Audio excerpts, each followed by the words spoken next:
young kids might hear, well, the Carrolls will always be in debt. We'll always have a car loan. We'll always have a mortgage. We'll always have credit card debt. And a young person that grows up in that world may believe, well, that's just what you do. You just grow up with credit card debt and car loans and a mortgage. Hey again, Millionaire University. So excited that you're back for today's episode, which is part 2 of a 3-part series we are doing with Adam Carroll, this incredibly talented, smart man who is bringing all the knowledge when it comes to money, finances, paying off debt, investing in your future. Today's episode is going to dive deep into something that I personally geek out about and something that I've had many conversations with Tara actually about, and that is energy, money energy, our beliefs and our narratives when it comes to making money, keeping money, and all of the things that really get in the way or help propel us forward when it comes to being successful. And I find this conversation to be so important because we can talk all day long about spreadsheets and planning and investing and debt payoff, and we can write it all down and we can have a perfect strategy. But if you don't get to the core, to the root of the beliefs that you have around money, around being deserving, around making money and saving money, then all of that is really going to fall flat. And today's episode, we're really even going to get into the core beliefs that we have adopted from our parents, from the way that we saw money being spent, earned, saved, invested as we were growing up. And I get a little bit vulnerable on this episode, and I let Adam flip the script and ask me some questions and share some really personal things about my money consciousness and what I believe and what I've thought and some of my earliest memories around money and some of the trauma that I've had around money. And so I'm opening up, and I'm hoping that in doing so, you will also be able to be more vulnerable and be honest with yourself around where these money stories originate. And Adam's going to give us some great tools and questions that you can ask yourself to help you dive deep into the subject matter. I know Justin and Tara would echo my sentiment in saying this is important, powerful stuff, and we can teach you all the ways to make money.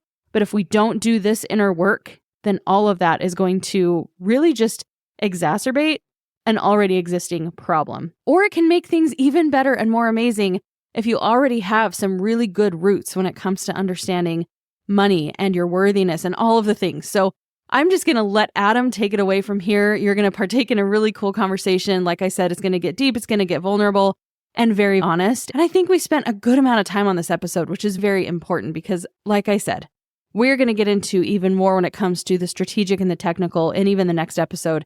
And we talked on the previous one in this series about some of the things that you can start doing with your kids and for yourself to start looking at money differently. And by the way, if you haven't listened to the first episode in the series, make sure you pause this, go back, listen to that, and then return to this one.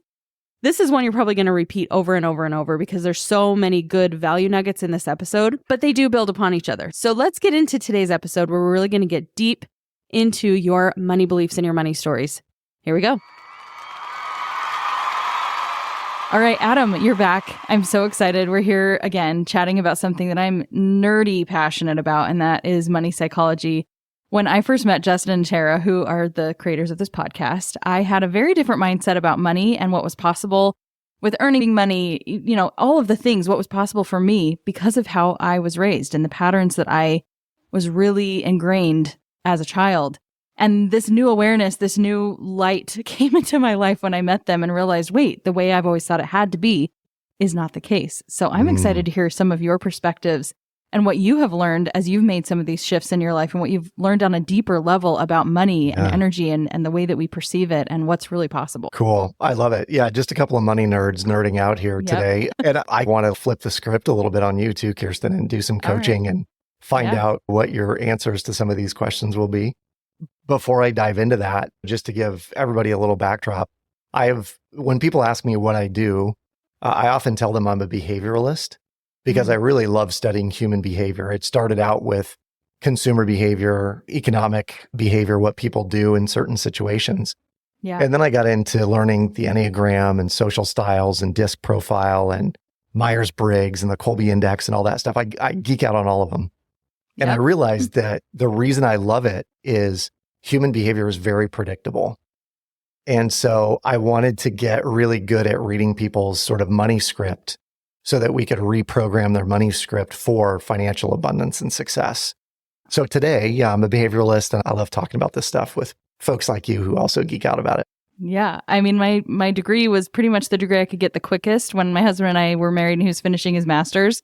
And it was a degree in communication. But I didn't realize beforehand, it was just like, oh yeah, I can get the degree, that I actually really did have a passion for human behavior like you. And that's why I love marketing in the business that I do. I create quizzes. So all of those things, Enneagram, disc profiles, comes in very heavily into what I do, because you're right. People do have predictable behaviors, and it's really due in part to patterns and the way they've been brought up, and they take those things with them. And until there's like a moment where they realize that can be changed, they'll continue on. They'll continue to do the same things that they've seen done.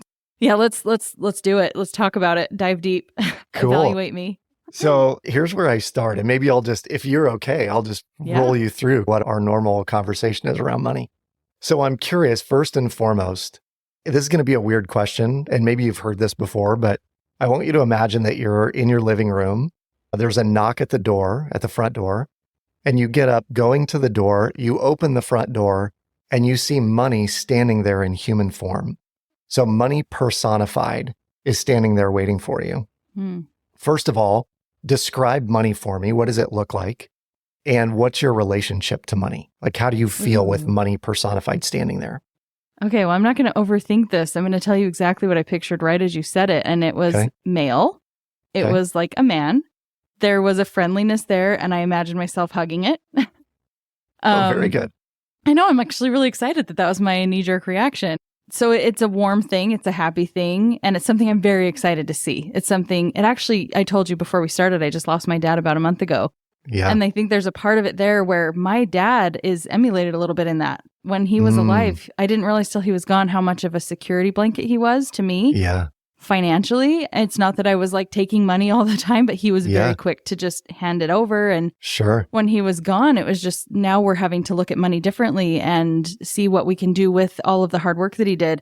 Yeah. And so maybe that's a little bit of why he's personified in that a little bit, because there's security in money and it's safety. When I open up the door, it's something that I'm familiar with and comfortable with, and I need, and I love, and I don't want to be gone. And I need to bring it in the house ASAP because I don't want it to run away and go to the next house. So interesting. Yeah. Thank you for answering that way too, by the way. That's being as honest as you are about this. And clearly the fact that you want to hug it and you're excited to see it, to me would suggest you now have a healthy relationship to money. Because some people, candidly, Kirsten, they would say, and I've had people tell me this, it is a nameless, shapeless figure that when I get closer to it, it moves away. I mean, that's pretty deep. One dude told me it's like a really hot girl across the bar that I'm afraid to go talk to. I was like, bro, that needs some therapy. We got to unpack that. Yeah. But yours, given that yours is male, and can I assume maybe a little bit older, certainly older than you, is the money personified. So knowing that, I'm going to set that answer aside. My next question for you is, what is your earliest money memory? So the very first thing that comes to mind when you were a kid as it related to money, what's that story? Oh my gosh, it's kind of a bad one. And I don't know if there's an earlier one than this, but I think about this one all the time. I was pretty young and I would go, my grandma lived a few hours away from us. And I think for some reason I was staying with her by myself for a period of time, just maybe a few days a week. And she had this filing cabinet in her office. And I always dream about being in this room again, actually. And there was just cash in one of the manila envelopes in there. And I took it because it was just like, ooh, money. And I felt so guilty. I probably put it in my little purse or something. And I think my grandma somehow knew. I don't know how she would even track cash in a manila envelope. Maybe it's just in my head that I was so guilty. I thought she was talking about that. And I had to go put it back. But I was so excited about it and I wanted to have it. So clearly I've always had a thing for really, really wanting money and taking whatever I can find. Yeah, it's kind of a vulnerable, embarrassing one to share, that my first memory of money is stealing it. Yeah, that's kind of the first one that comes to mind. Well, and I'll let you off the hook. There's a number of people I've talked to.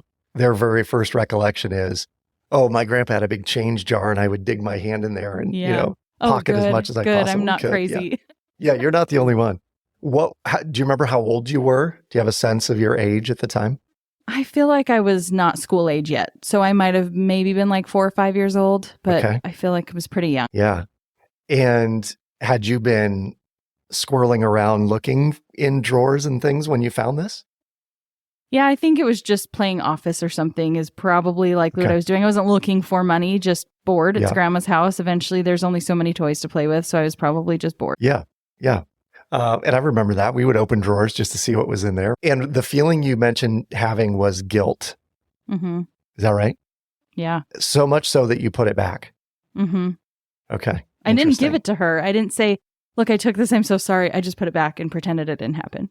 Yeah. Yeah. Interesting. Okay, cool. Mm-hmm. Tell me about upbringing for you in your family. What were the money choices and decisions like at home for you growing up? What did you hear from your parents?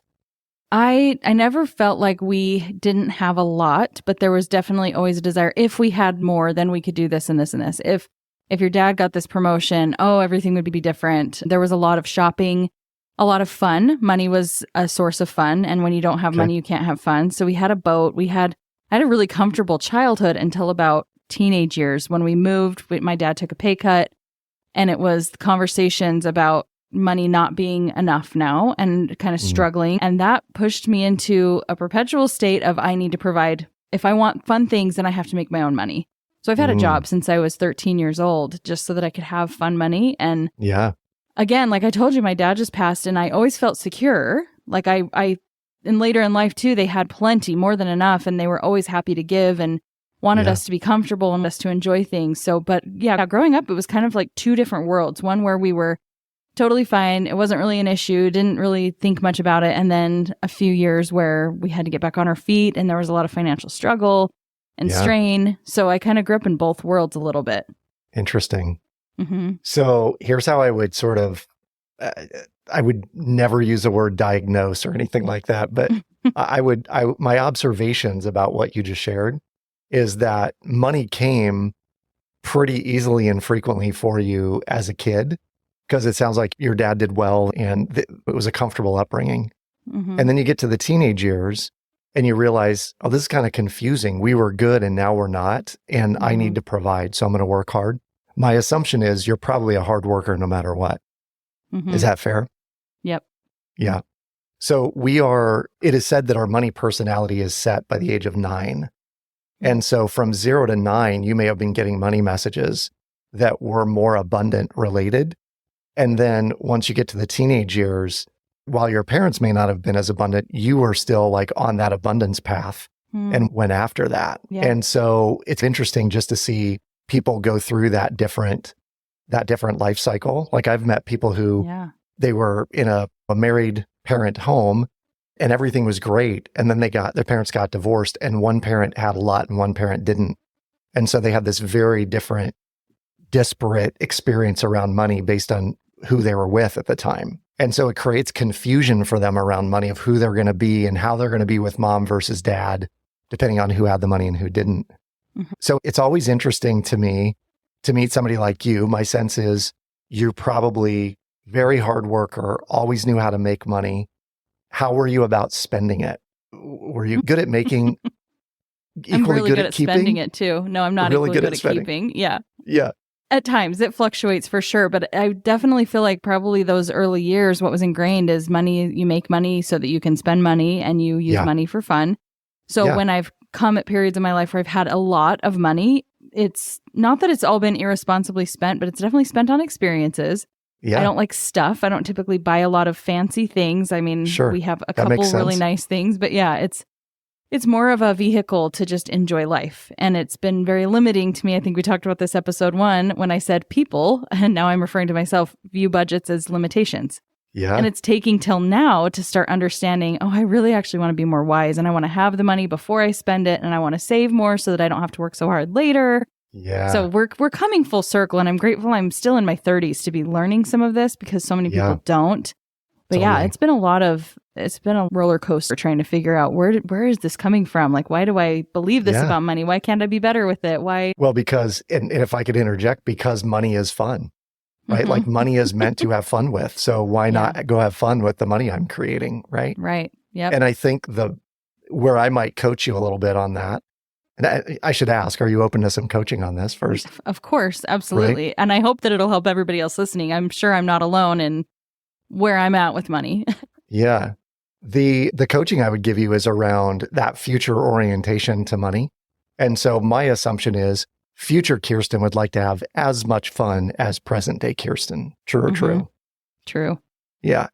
And yet, present Kirsten would probably prefer not to work as hard when she becomes future Kirsten. Also true? Absolutely. Yep. True. Yeah. So then the goal is how much of the money that you're making ends up becoming an employee of yours to work on its own to create the fun money that you can go have as future you. It's that slight distinction of money is fun or money is meant to be used for fun versus money is to be made to be utilized in such a way that it creates more and more money, allowing me to have fun with less and less work. Right? Yep. Subtle distinction. And most people would never make it because just in general, people equate, I go to work, I get paid. I go to work, I get paid. And we go to work, we get our corporate allowance and we go spend it. And then we go to work and we get our corporate allowance and we spend it. And I think the distinction certainly that we made, my wife and I made in our life was we go to work, we get our corporate allowance and we spend about 40 or 50% of it because the other 50% is going to go make money for us so that future us can party it up in Italy and not worry about having to work. You know what I mean? Yep. Absolutely. So for most people, how can they take what we just did and do that for themselves? How can we start to evaluate and understand that present day, who we are, what we're doing with money is a result of, and I think it's really interesting you brought up about by age 9 is when a lot of those core things are established in our brains. So if you can go back and figure that out for yourself, why you might be doing some of the things you're doing, well, what are some of the questions that they should be asking themselves? You just asked them of me, but if they were to try and help themselves with this, what would you recommend? The first thing I would ask is, what did I see and hear growing up? And just maybe get quiet, get meditative, put some music on and ask yourself that question and then see what comes up. A good example of this, I have a friend who I said, what did you hear growing up? And she said, we'll never have a lot of money, so we might as well spend it now. And if you think about this said over and over again, and she said it was said all the time, well, we'll never have a lot of money, so we might as well spend it now because we'll never have a lot of money, so we might as well spend it now. It was very circular, the logic itself. And you can imagine that if there is a tax refund, what do they do with it? They're going to have fun with it now. Even though they have a lot of money, they're going to have fun with it now. Because we'll never have a lot. So this $3,000 we just got back or $10,000 we just got back. Well, let's go to take this vacation or what have you. And so there was a book called Secrets of the Millionaire Mind by T. Harv Eker. And it was one of the early books I read on money. And I actually saw T. Harv present a number of times, and he's a brilliant presenter. But he would say that if you don't like the fruit on the tree of your life, your fruit tree is producing apples and you want it to produce oranges. What do you have to change in order to produce different fruit? Yeah, you have to plant a different tree. Plant a different tree. You got to change it from the roots, right? Yeah. So if you want to change the fruits, you must first change the roots. And the roots are things like, what did I see and hear growing up? What were the money messages I got over and over again? And as an example, young kids might hear, again, that subconscious programming that's going the whole time. They might hear things like, well, the Carrolls will always be in debt, right? I mean, we'll always have a car loan. We'll always have a mortgage. We'll always have credit card debt. And a young person that grows up in that world may believe, well, that's just what you do. You just grow up with credit card debt and car loans and a mortgage. And so I started questioning the roots that I had gotten. And my dad would say things like, put your money in mutual funds. And I think he did. In fact, he ended up working for Franklin Templeton, the mutual fund company. So I'm sure he believed it, but I didn't see it. I certainly didn't do it when he was telling me to do it. And I got into real estate and people were like, oh, real estate's risky. And my grandfather told me all sorts of stories about failing in real estate. But that also was part of the program. And I was like, I got to explore these roots if I'm going to change the fruits. And the first question is, what did I see and hear growing up? Second question is, what are my patterns or habits around money that are either helpful or hindrances? And helpful patterns of money might be you have a really good savings habit, or you're putting money in investments. And a hindrance might be every single time you drive past Starbucks, you pull in and get an $8 drink. That may be a bad habit. And I'm not one of those guys that's like, cut out all lattes. That's your factor to be a millionaire. I too have a Starbucks habit, but I have enough positive habits to outweigh some of the negative ones. And I think that's part of the key is figuring out what are our positive money habits that we're after. Like So eating those are habits, right? That two. 80-20, where you, as long as you're eating healthy 80% of the time, 20% of the time, you can have desserts and treats and, those kinds of things. And the same, it sounds like, has to apply when it comes to your financial healthiness, is making sure that you can still have the latte, you can still swing through the drive-thru every once in a while, as long as 80% of the time, you're very aware of how much money you have, you're spending it wisely. Because I think right now, especially where things are we're just under a lot of stress and strain. Our economy's weird. It's easier in the short term to just say, you know what though, like I deserve this because I'm so stressed out that I would rather just spend the $50 to go out to eat tonight and get and $50, by the way, does not go very far. Is the drive-through, right? It's fast food now when you have a family of 5 versus before when you could do it for 10 to 15.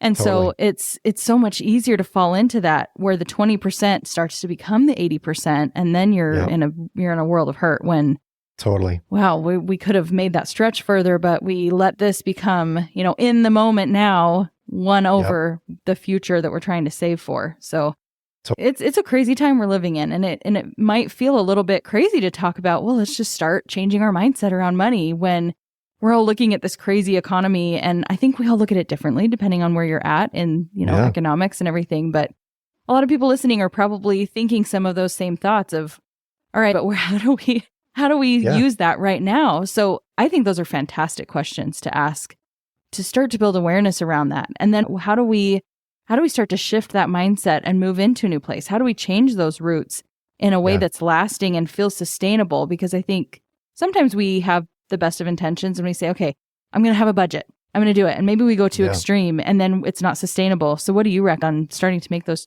changes? Yeah, there's a lot to unpack in that question because from my perspective and what my wife and I did, we played really good offense and really good defense at the same time. Mm-hmm. And I think there are families out there that probably play really good offense. They make good money, but they're not great at playing defense, right? Yeah. Which is, how do we minimize or limit some of what we're spending if it's not essential? Yeah. And it's easy for me to say to someone, well, just cut out all the stuff that doesn't matter, right? Mm-hmm. When a family's, I want to make sure my kids are having fun and I want to have good food in the house and we'd like to go out to eat every now and again. There's an idea, it was put forth by Ramit Sethi in his book, I Will Teach You to Be Rich, where he said, if you can cut out everything that is not important, you will have plenty of money for the things that are important. Mm-hmm. And I think that speaks to defense a little bit of like, where are we going to cut? Right now, I know I have 5 streaming services that I pay for on a monthly basis. I pay for a subscription to a car wash service. And I love it because I love driving a clean car. And I like there's 3 or 4 of them on my route everywhere. So I like having that. I'm not going to cut that out, but I will cut out other things to make sure that I can keep that in place. Mm-hmm. So I think offense and defense become important. I think the other piece of this is really getting clear on what your beliefs around money are. So when we talk about the early money memories and what's your relationship to money, there are some people that their relationship to money where you felt like you wanted to give money a hug, some people would see it and they'd be like, I'm freaked out, it's there to get me. That would be more of a negative relationship to money. Mm-hmm. And this goes way back, I think, to even our first interview where we talked about raising kids who thrive with money in the Monopoly game. The reason I wanted my kids to have an emergency savings account is CNN Money stated, I think it was 3 or 4 years ago, excuse me, that 66% of the American public could not come up with $500 cash in the event of an emergency. Wow. And I was like, that's just a habit problem, right? They just don't have the habit of seeing money saved up in a bank account. And it may be like, well, we'll never have a lot of money, so we might as well spend it now logic. Right. But what I wanted to do was show my kids 500's totally possible. 1,000's possible. The reason I put 10 grand on the table was I wanted to show them when we played Monopoly, listen, this is not a lot of money. It is, but it's not in the grand scheme of things. You will all be able to amass this amount of money in no time. Yeah. And there are families out there who would go, 10 grand, man, that'd be nice to get 10 grand.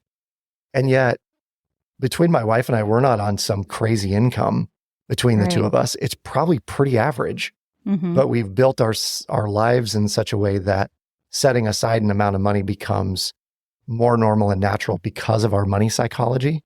which is basically money comes easily and frequently. We get more checks in the mail than we do bills. I'm a money magnet. I say these kinds of things all the time. And because I believe it through and through, it tends to become more and more true. Okay, so that is something, and this is where I really nerd out, is really on the energetics of it, because we can sit here and talk about, and I love, by the way, that concept of offense and defense, because I think a lot of people think they can just defensively earn their way to $1 million, and you can't. There has to be some forward movement and making more money so that you have more to invest and more to do with. Totally. So I love that concept. I've never heard it described that way. So I appreciate that. Yeah. And so while all those things are great, I've always kind of had this philosophy that you can't spreadsheet your way to success, because while it's great to be educated and understand the logical side, there is such a deeper layer energetically of money. And this was a major shift that I made. And it wasn't until later that I did some coaching and I did a program that showed me the language and gave me the frame of reference for it. But I still did it without understanding what I was doing. And that was when I met Justin and Tara, there was the paradigm shift of, wait a minute, we have the same amount of kids. We're kind of around the same age. They're millionaires. I'm not. So there must be something that I'm not understanding here.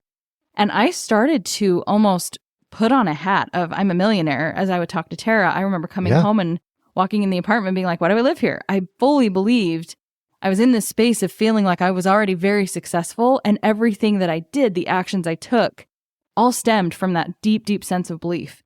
So something you just barely said was along those same lines where, if you have those mantras, you believe those things, those affirmations, and you have to believe it. Otherwise, it's just nice words, and that's what has to come into play when you're in those decision-making opportunities.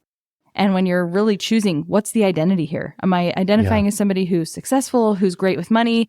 Or am I going to stick to those old patterns where I'm somebody who never has enough and just has to spend the money and have fun now? So it sounds like you know what I'm talking about. We're speaking some of the same language. What you're talking about.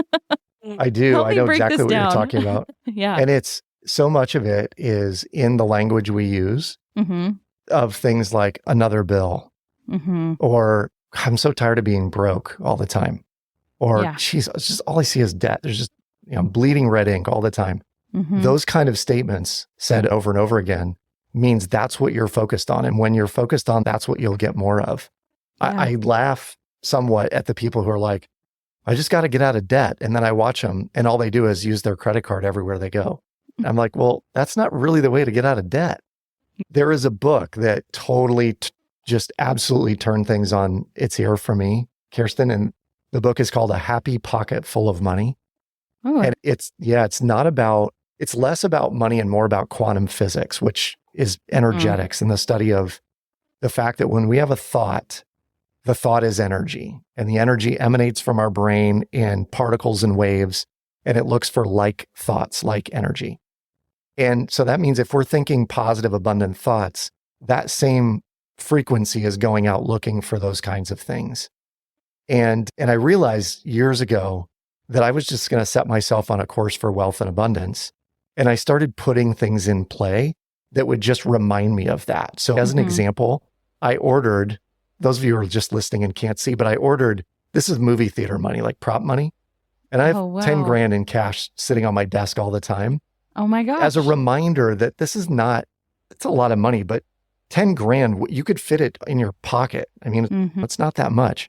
$1 million would fit in a backpack. So I wanted to remind myself that this is easy. Money comes easily in frequency. This amount of money should not scare me or anybody else away. And slowly but surely, the words, the language I used around money started to change. And I noticed that it was easier to make money because I am a money magnet. And it just, it tends to be attracted to folks who have that belief and move forward with that belief. And I think this is key. They're taking action at the same time they hold the belief. Yeah. I call it aligned action. And I kind of created my own acronym for this after I recognized what I was doing. And it's kind of corny, but I just call it, you're going to be able to go far. So there's the feel. You have to feel it. You have to get to a sense of identity with it. Then you have to take aligned action and you have to be able to receive it. And I love that because I find that most people are lacking in at least one of those areas. There's some way. Yeah. And for me, for a minute, it was the receive. I was able to feel my way into it. I was able to take the action. I had a lot of guilt with it, which is interesting as we go back to my initial memory with having money makes me feel a little bit guilty and I'm a little bit nervous about what I'm supposed to do with it. I don't want to lose it. And in turn, that's led to some losing it because of the fear of losing it. So you have to get those those frequencies in full alignment. Otherwise, you can be like most people that are working, doing hard. And then they still don't have enough because they haven't rooted out those initial beliefs about what's possible and what they're allowed to have. Totally. I love the acronym, by the way. Oh, thanks. And I could not agree more that receiving is the part that a lot of people really struggle with. Yeah. And I would say even deep down, there's a part of that with me where one of the last things I'll do on an engagement is send the invoice, and it will be delayed sending it. And sometimes it's just send it. Why are you not sending it? I don't know. For some reason, there's some energetic block to sending it and receiving it. Yeah. This total sidebar here, but I had worked with an energy doctor at one point, and I'd said, I'm just stagnant in where I'm at income wise and what I want to do in terms of building wealth. And he muscle tested me based on statements that I was making. And so if you're familiar with muscle testing or not familiar with it, you hold your arm straight out.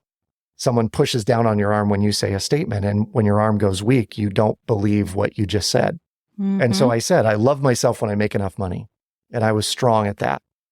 And then he said, I want you to repeat after me. I love myself when I make more than enough money. And I repeated that statement and I was solid.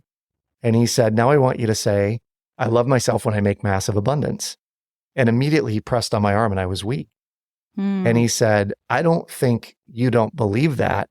I think you have not defined what massive abundance looks like. Yeah. And I think there are some people that are saying things like, if I could just get by, if I could just get another $5,000, if I could just make 10 grand more a year, I'd be fine. And the reality is life will pay any price you ask of it. The problem is we're not asking and we don't believe that we're due whatever it is we're asking. Yeah. So how do we ratchet up the belief level and take aligned action, right? To then receive what we are truly due. Yeah. Okay. I have to ask you an interesting question. And this kind of bounces back to episode 1. And it was something that came up for me as I was watching your TED Talk.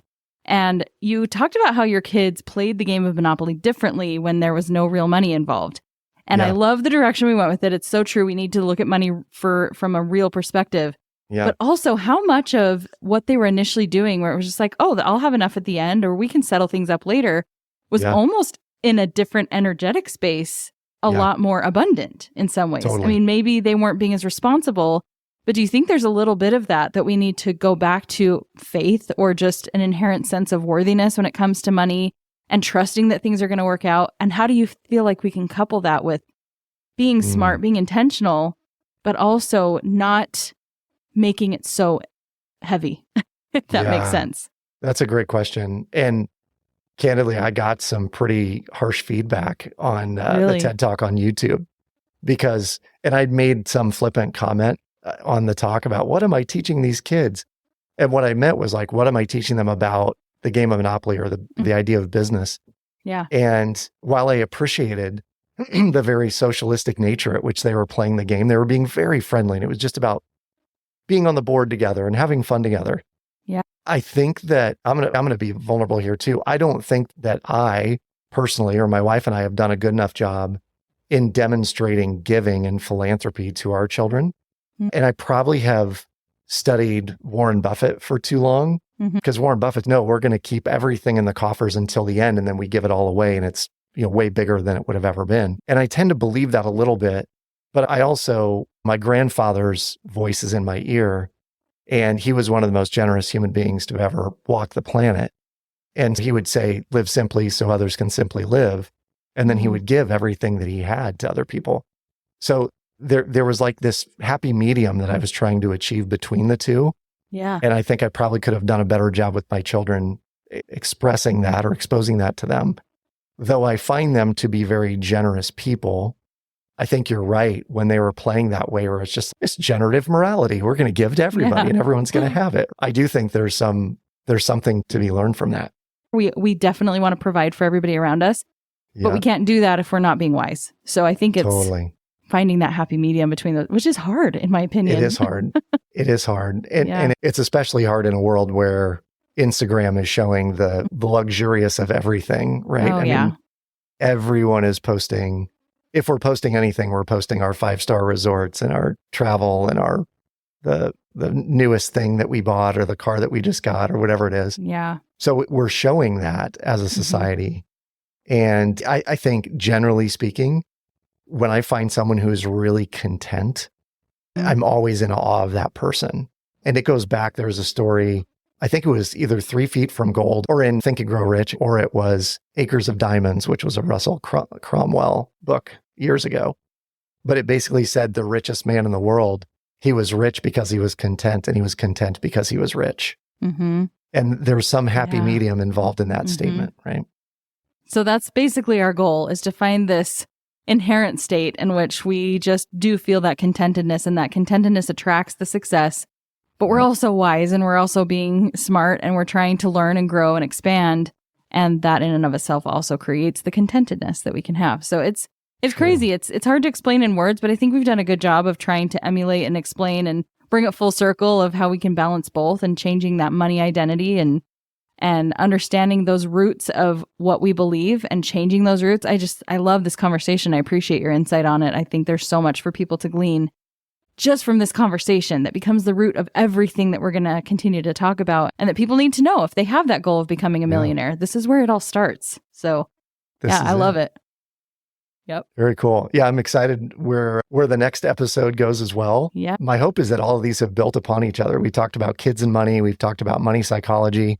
I think our next segment is around the shred method and how we've helped people create freedom and flexibility and option around money and in their lives using very common conventional tools that the bank provides to us, but never really teaches us how to use effectively. So I'm excited to have that combo with you too, Kirsten. Oh, me too. And you guys will have to be waiting with bated breath for that episode. It's going to be a great one. I can tell we've already had some great conversations. So until then, you guys, we'll see you on the next episode. See you soon. I honestly never tire of conversations like this, where we can dive deep and we can get into the heart of the matter and really understanding energetics and quantum theory and all the things that happen with our brains and our being when it comes to money and the things around us and how energy creates things. It is seriously one of my favorite things to discuss, if you couldn't tell on this episode. And I was not lying about how vulnerable and honest that we got on this episode. So I hope that you were able to take some of those questions that Adam gave you and that you're asking those of yourself. Maybe you paused the episode to have some time to sit with some of those questions. And if you haven't, then go and do that before tuning into anything else today. It's really important that we get still and that we understand where we're at so that we can know how to move forward. And I really, really loved Adam's perspective on the offense and the defense. That's something that I have actually really struggled to articulate in my own life when it comes to understanding the balance between saving money and then also trying to believe that it's abundant and spending money and investing. And so I hope that that also gave you some awareness on how we just need to reframe our thoughts when it comes to money and how we can use it as a tool, and also where some of these beliefs come around money being good or bad. And I'm really curious, for those of you listening, when he asked you to picture money showing up in human form at the door, what that looks like for you. We would love to know your comments and your thoughts. So go ahead and leave a comment on social media. We would love to know what you guys thought about this episode and how it helped you to reframe your thoughts and your beliefs around money. And with all of that being said, we have another episode on this series to bring to you coming really soon with Adam. He's going to get into his personal method, the shred method, which I was really fascinated about, something I'd never heard of before. Some really unique ways that you can start thinking about how to grow your money and save for the future. So again, make sure that you're subscribed to the show and that you come back for the final part of this 3-part series with Adam Carroll. Thanks again, Adam, for showing up again today and bringing so much value. I know that I was really, really enlightened and uplifted having these conversations with you, and I can't wait for you guys to hear the final episode of the series. We'll see you on that episode. Have a great day.